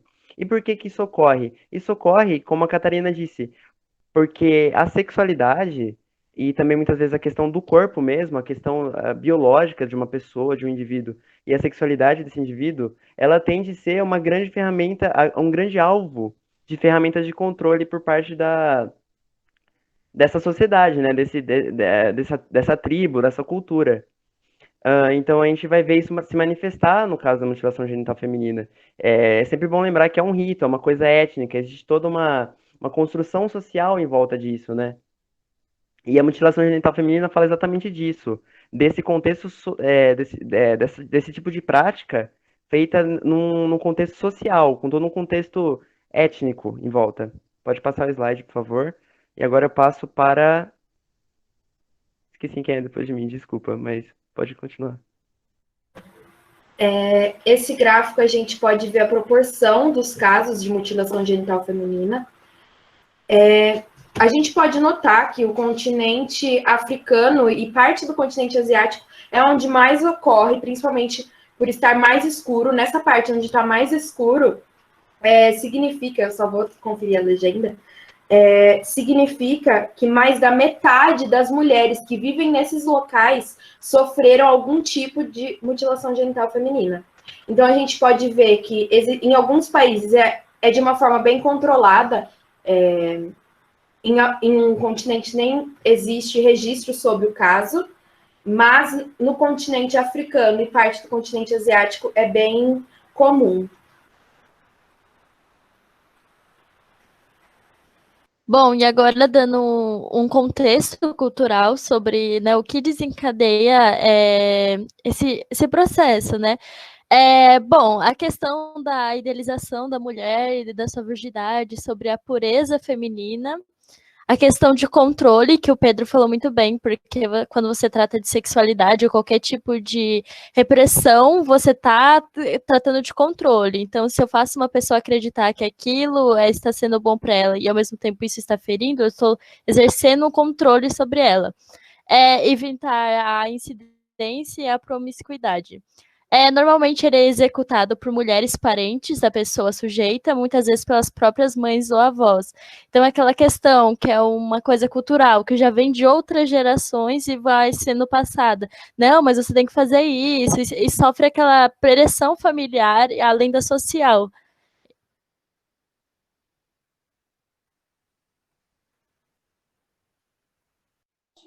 Bom,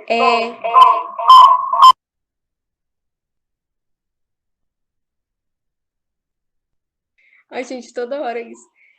Bom, as técnicas do MGF variam a partir do grupo étnico específico, sendo na maioria dos casos realizado no Nordeste da África, no Oriente Médio e nas regiões do Sul da Ásia. Na maioria das etnias, o procedimento normalmente ele é realizado antes da menina atingir 5 anos de idade e praticamente nunca após os 15 anos. Porque quando o corpo da menina está começando a evoluir as características femininas maduras, principalmente as características que envolvem o âmbito da sexualidade, essas características devem ser controladas. Então, controlados por um dispositivo ritual. Então, essa atitude está enraizada na consciência cultural coletiva. Então, essa forma de controle vista nessas sociedades são vistas nessa sociedade como uma maneira de preparar essas meninas para a vida adulta e sendo a elas garantido rótulos como pura, leal e livre de pecados, e a partir disso ela é intitulada adequada para um marido. Então, tudo isso à custa de uma liberdade de expressão, do autoconhecimento e do protagonismo do próprio corpo. E esses métodos significam danos à natureza física ou psicológica das meninas que é aplicado o MGF. Quase nunca, durante a realização desses procedimentos, há algum tipo de higiene dos instrumentos ou do local onde é realizado.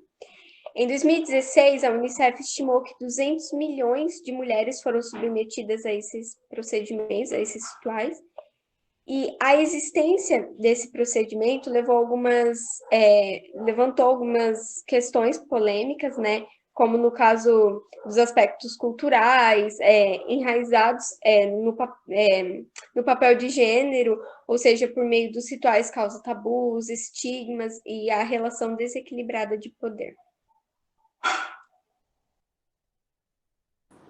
Bom, falando um pouco sobre os tipos de mutilação genital feminina, a gente vai apresentar aqui 4 tipos. O tipo 1 é também chamado de clitoridectomia, que é a remoção parcial ou remoção total do clitóris e ou do seu prepúcio. Então, eles literalmente removem o clitóris e também, em alguns casos, o prepúcio feminino. O tipo 2, ele é também chamado de excisão, onde o clitóris e os lábios menores, eles são parcialmente ou totalmente removidos, com ou sem a excisão também dos lábios menores, dos lábios maiores, perdão. Então, a excisão é os lábios menores e o clitóris, e também pode haver a excisão dos lábios maiores. Só um comentário, Catarina, perdão. Sobre o tipo 1, a gente usou no slide o termo clitoridectomia. Esse termo também é um termo médico, também pode se referir a uma cirurgia feita na região, né? Normalmente cirurgias têm esse nome, terminam com esse sufixo omia, né? Tipo, sei lá, apendicectomia, essas coisas. Mas nesse caso, a gente está falando de um procedimento de mutilação genital feminina. Então, não é um procedimento médico, não é por razões médicas, é por razões de tabus, de controle sobre a sexualidade do indivíduo. Só queria deixar isso bem claro. Obrigado. Bom, o tipo 3, ele é conhecido como infabulação ou tipo faraônico, e ele é a forma que é mais incisiva, porque ela consiste no estreitamento do orifício vaginal e depois de fazer a excisão dos lábios vaginais, muitas vezes também usada costuras para moldar esse orifício vaginal. E o tipo 4, que é o quarto tipo, ele envolve qualquer tipo de procedimento de excisão ritualístico e não medicinal realizado na área, que pode ser perfurações, incisões, raspagens e cauterizações.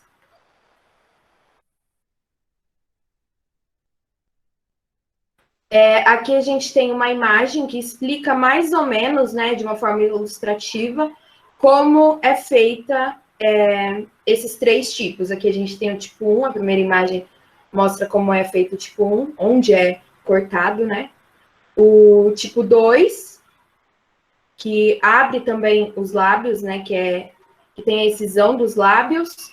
E o tipo 3, que tem a excisão dos lábios e a costura para moldar o orifício vaginal.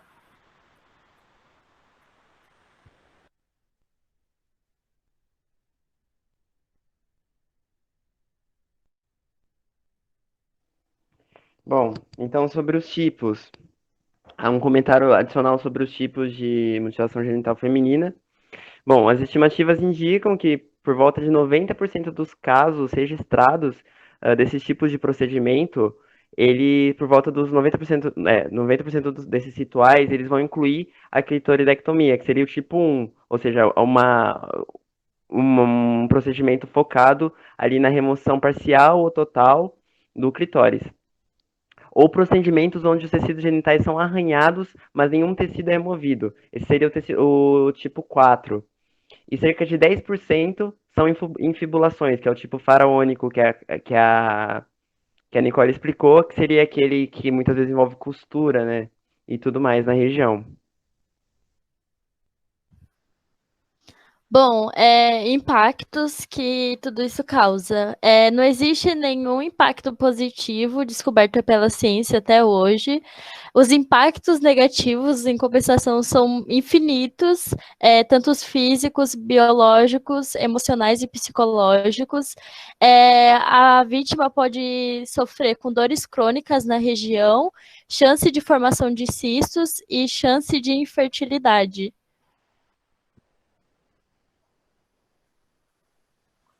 Bom, complementando o que a Adri disse, as mulheres submetidas a esses rituais podem sentir dor extrema ao realizar o ato sexual, os ciclos menstruais podem ficar desregulados e mais dolorosos.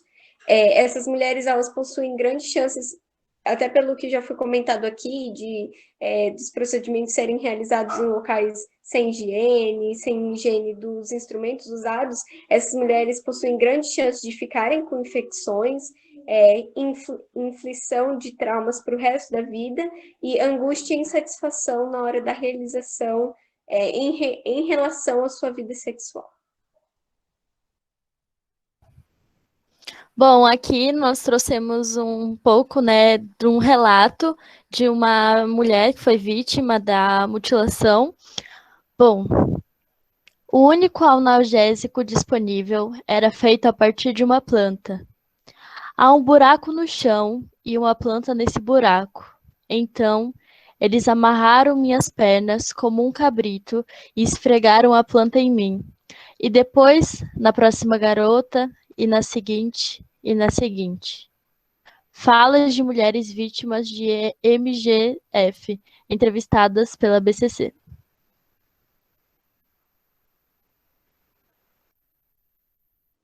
Bom, e ainda nesse aspecto dos relatos, a gente vai trazer agora mais um relato de uma mulher chamada Khadija Gbla. Ela é uma feminista e ativista dos direitos humanos serra-leonesa. Ainda quando pequena, ainda quando menor de idade, ela se refugiou junto com a família dela, eles foram para a Austrália. E agora ela coordena ações contra a mutilação genital feminina lá na Austrália.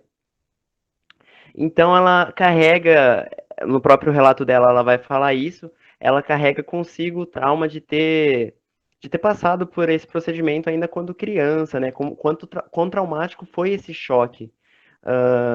Então, nesse TED Talk, que é o vídeo que a gente vai mostrar para vocês agora, na verdade, um trecho dele, que se chama My Mother's Strange Definition of Empowerment, ou em português, A Estranha Definição de Empoderamento da Minha Mãe, a gente vai ver esse relato dele. Antes da gente ir para o vídeo, só um comentário, a gente pegou só um trechinho do vídeo, mas tem um outro trecho que ela vai falar exatamente de quando acontece o procedimento nela, ela faz uma descrição. E daí ela fala que quem estava segurando ela, porque ela estava consciente, quem estava segurando ela para ela não fugir de lá, para ela ficar parada, era justamente a mãe dela. A mãe dela levou ela até uma cabana, uma cabana assim, como eu posso falar, tradicional, né, da cultura deles, e a mãe dela foi lá e obrigou ela a ser submetida a isso. Então é uma coisa, mesmo que seja uma forma horrível de controle, e que a mãe dela também tenha passado por isso, é um aspecto cultural. Para as pessoas dessa cultura é algo necessário, é algo bom. E essa é uma das mensagens que a Khadija traz nesse artefato, nesse TED, e também no discurso dela, que para essas sociedades é um empoderamento até, ó, a estranha definição de empoderamento. A mãe dela entendia isso como uma garantia de sucesso na vida, né? Que nem a Ana falou também de garantir para a mulher o título de pura, de pronta para a vida adulta, de uma boa esposa, etc. Então a gente vê essa ideia do patriarcado, né? Essa opressão mesmo. E agora a gente vai botar um trecho do artefato. When I started having my period around the age of 14, I realized I didn't have normal periods because of FGM. My periods were heavy, they were long, and they were very painful. Then they told me I had fibroids. They're like these little balls sitting there. One was covering one of my ovaries. And there came then the big news. We don't think you can have children, Khadija. And once again, I was an angry black woman. I went home and I said to my mom, your act, your action, no matter what your defense may be, because she thought she did it out of love, what you did out of love is harming me and it's hurting me. What do you have to say for that? She said, I did what I had to do as a mother. I'm still waiting for an apology, by the way. Then I got married. And he was, once again, FGM is like the gift that keeps giving. You'll figure that out very soon. Sex was very painful. It hurt all the time. And of course, I realized, I said, you can't have kids. Thought, wow, is this my existence? Is this what life is all about? I'm proud to tell you, 5 months ago, I was told I was pregnant.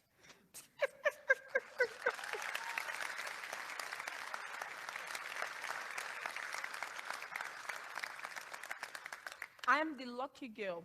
There's so many women out there who have gone through FGM, who have infertility. I know a 9-year-old girl who has incontinence, constant infections, pain. It's that gift. It doesn't stop giving. It affects every area of your life. And this happened to me because I was born a girl in the wrong place.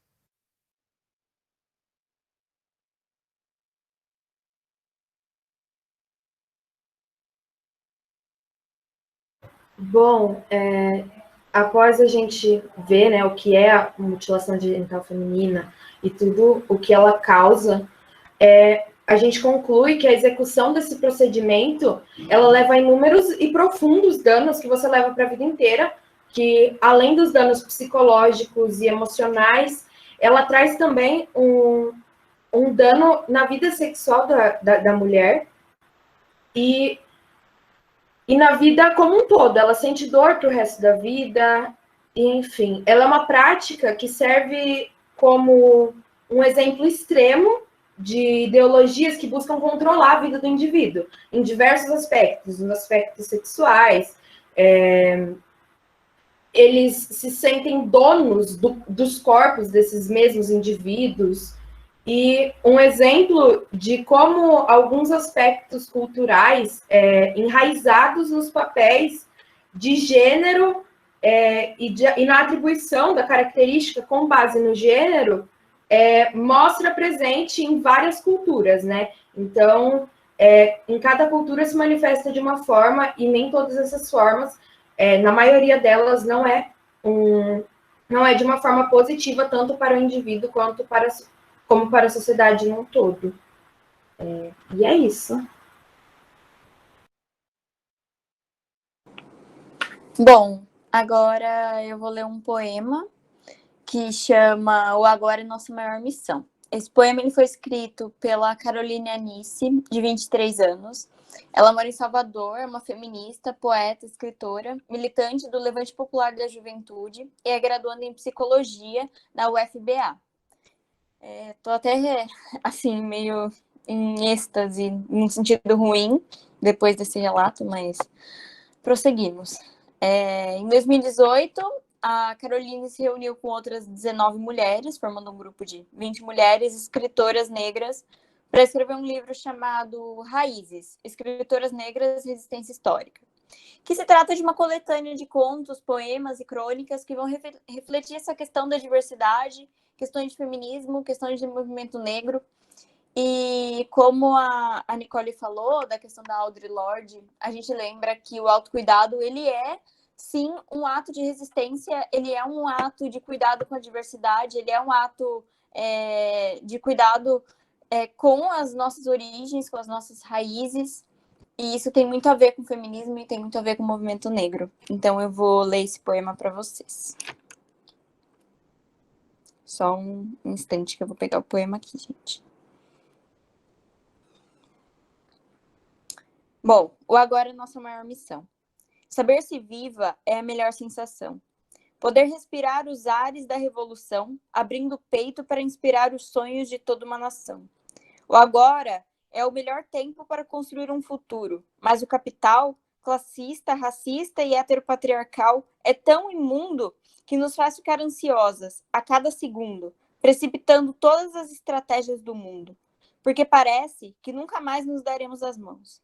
Esses são os planos de quem quer nos deixar sem chão, por Caroline Anice. Vamos juntas então, respira fundo e presta atenção. Respira outra vez e solta devagarinho o ar do pulmão. Imagina toda a angústia saindo pelas narinas e inspira o ar agradecendo por estar viva, porque é possível a justiça um dia ser realidade em nossas vidas. E só quem se ama pode fazer a revolução. Cuidar de si mesma não é besteira, não é egoísmo. Nem de longe é coisa de quem só olha para o próprio umbigo. Isso quem diz são os inimigos, porque nos adoecer são planos antigos para afastar o poder de nossas mãos. Se cuidar é autopreservação. É saber que antes da batalha existe a preparação. Há décadas já dizia o feminismo, autocuidado é ato político. E em tempos como esse, sempre importante lembrar, saúde é nossa capacidade de lutar. Respira fundo e sente os pés firmes no chão. aterrando toda a angústia e se conectando com as raízes profundas que te nutrem de esperança, sonhos e equilíbrio no coração. Só se constrói hábito e rotina com paciência e disciplina.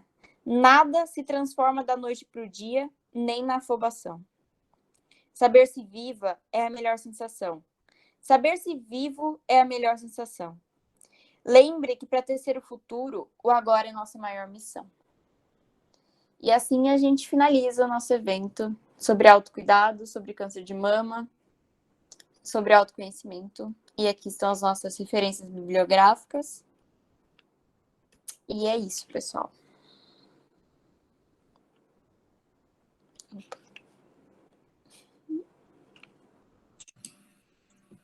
Agora a gente vai para a parte do diálogo do projeto Diálogos, né?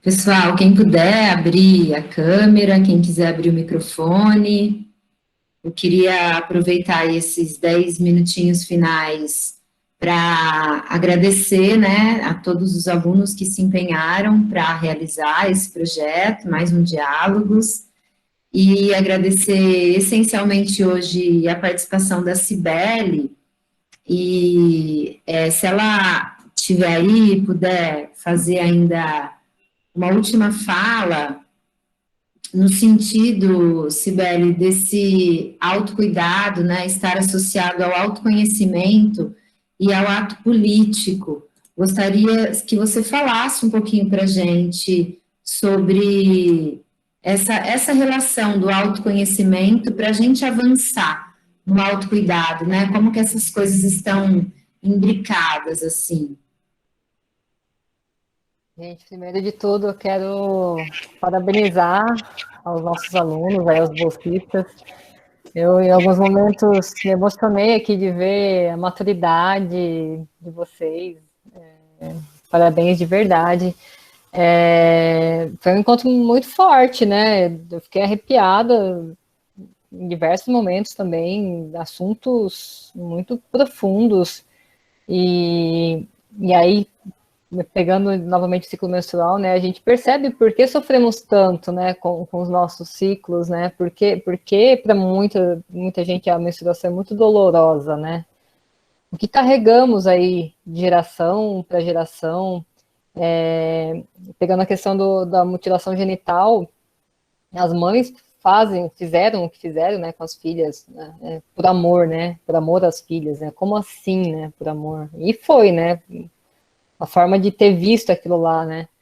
Então, como o amor materno, né, pode estar causando tanta dor e o que é a profundidade desses do tabu, né? Dos tabus que a gente vive aí em relação à sexualidade.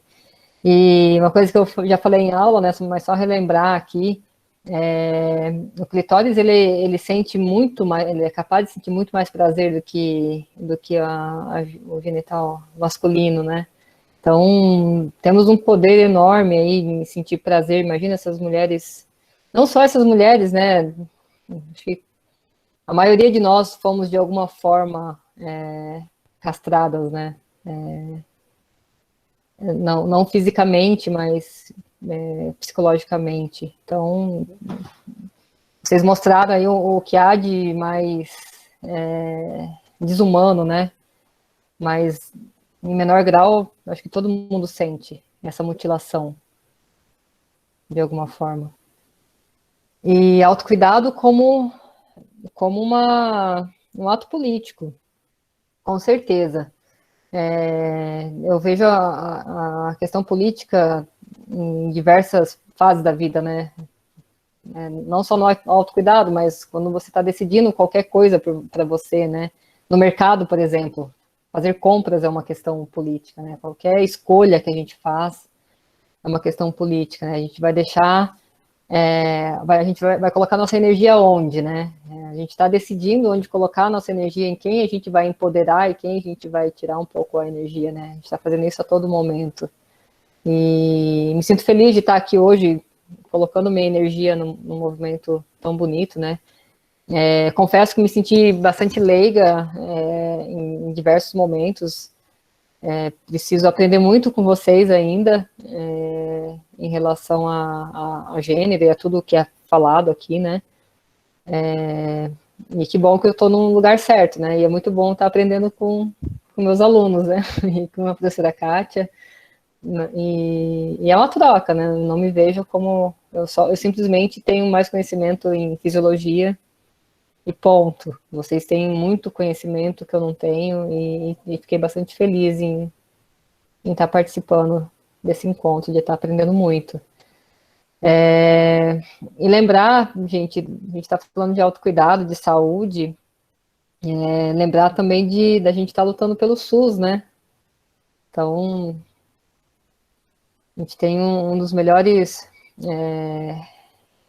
sistemas de saúde, né, do mundo, só que sucateado, né? Se o SUS realmente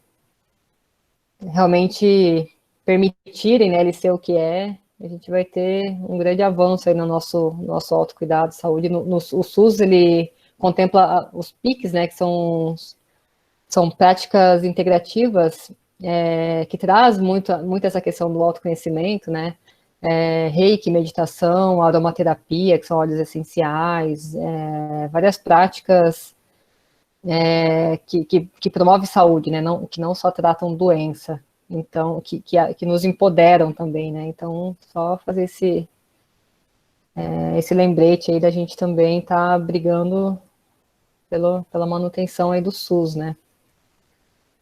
E é isso, se vocês tiverem algum outro questionamento, por favor, Pedro. Eu queria comentar, assim, isso que você trouxe de, eu tenho conhecimento numa área, mas vocês também me ensinaram, né? Essa troca, você comentou essa troca. Eu acho que é justamente isso um dos grandes objetivos do nosso projeto, até tá no próprio nome, Diálogos, né? E também, por incrível que pareça, é uma das maiores dificuldades, né? Porque a gente acaba, eu acho, na minha visão, a gente está muito acostumado com esse formato de palestra, né? Então as pessoas que estão aqui, no caso você e nós, bolsistas, a gente só fala, a gente só traz slide, tal, e o pessoal só ouve e não interage de volta. Então acho que essa é o grande objetivo, é trazer cada vez mais essa conversa, e também é a grande dificuldade, porque eu acho que a gente não está acostumado tanto a ter essa ideia de troca, essa ideia de igual, né, de igualdade, de troca de informações, de construção de conhecimento a partir da conversa, não só a partir da imposição, a partir da exposição, né, de fato. Eu confesso que eu fiquei bastante insegura na minha fala, quando eu estava montando a apresentação, né? Mas e agora? Como eu vou falar mulheres? Mas eu sabia que eu ia deixar gente de fora, né? E só trazendo uma questão dos ciclos femininos, gente, eu estou no período menstrual, então a minha memória, ela tá, assim, zero, então me perdoe. Mas existem grupos que se reúnem, né, Sagrado Feminino, lembrei,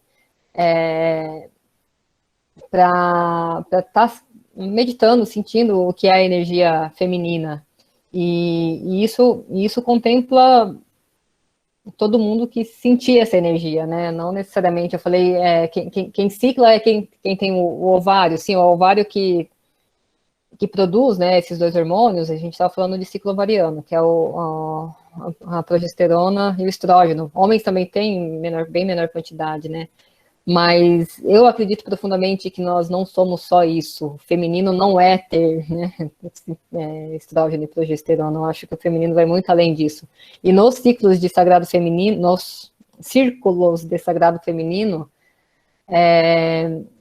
todo mundo que participa sente os ciclos, né? Inclusive mulheres menopausadas, trans, pessoas que nunca tiveram útero ovário, pessoas que perderam, né, através de cirurgia, útero e ovário, mulheres que não ciclam mais por questão de idade, meninas que ainda não entraram na fase menstrual. Então, a gente é muito mais do que o nosso corpo físico, né, nossa fisiologia, que está lá no Guyton, que é a referência que eu usei. Com certeza a gente é muito mais. Bom.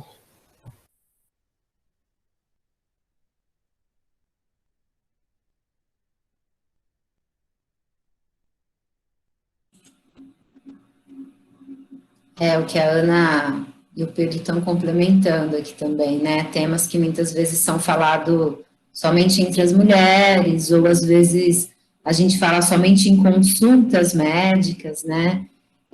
A gente também, no início, discutiu um pouco disso no grupo, assim. Bom, as mulheres antes eram até proibidas de ir aos médicos, né? Elas não podiam nem ter esse tratamento, sempre com muita vergonha, muitas vezes parceiros e maridos que oprimem e que só autorizam as mulheres a frequentarem médicas mulheres por conta dos seus preconceitos também. Então, são muitas questões, né? A gente ainda trouxe assim, a gente tentou fazer alguns recortes, porque são muitas questões sobre diferenças, diversidade, sobre o corpo, né, que foram silenciadas entre as mulheres, entre os homens, entre a comunidade LGBTQIA+, diversos grupos também que não tiveram a oportunidade, a igualdade de se posicionar. Então, eu acho que a gente vem tentando fazer esse exercício, e conhecendo, e abrir espaços assim, que sejam de liberdades, para a gente ir aprendendo juntos.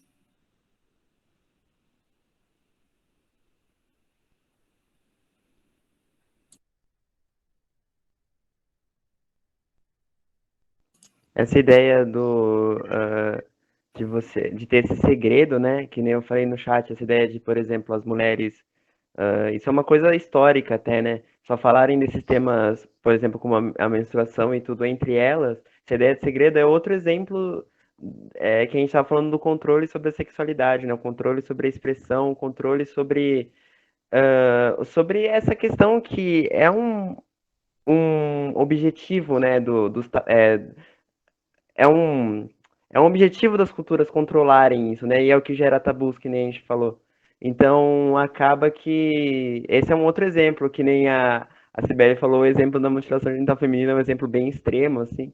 Mas eu acho que esse exemplo do segredo é um exemplo mais diluído, mais universal, assim, até.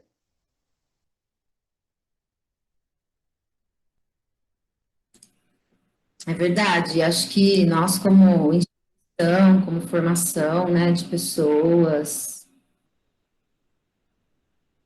não sei se a Mayara quer falar no áudio, né, ela está colocando aqui, ó, os espaços de compartilhamento desses saberes, né.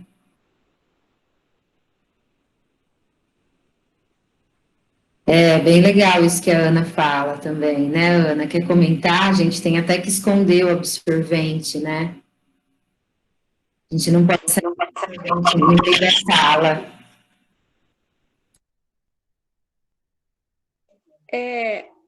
Aquele sentimento, né, de você precisar esconder para as pessoas que você menstruou aqui, sendo que isso é uma coisa normal, né? Então, tipo, acontece muito nas famílias, pelo menos na minha família aconteceu, de se eu vou um mês eu passo muito ruim de cólica e preciso para o hospital, eu falo, minha madrinha fala para o meu padrinho que eu tava com dor de cabeça, tipo, ou se eu vou em algum lugar, piscina, e não vou entrar porque eu tô menstruada, tem que inventar uma desculpa, porque você não vai falar para as pessoas que você tá menstruada, sendo que é uma coisa normal, né, do nosso corpo, e as pessoas deviam estar acostumadas com isso, a gente não deveria esconder uma coisa tão simples, né? Complementando o que a Ana falou, uma coisa assim que me choca muito e que ao longo dos anos eu fui percebendo cada vez mais e o quanto esse preconceito me machuca até hoje, é principalmente no meio científico e principalmente eu na área de tecnologia, que agora eu estou estudando, e também eu sou formada em mecânica, o quanto essas áreas, o machismo é assim evidente, claro, a gente não tem liberdade de falar sobre isso e sempre essa questão de esconder as minhas feminilidades, esconder que eu estou menstruada, porque é a coisa mais absurda do mundo, uma mulher estar menstruada.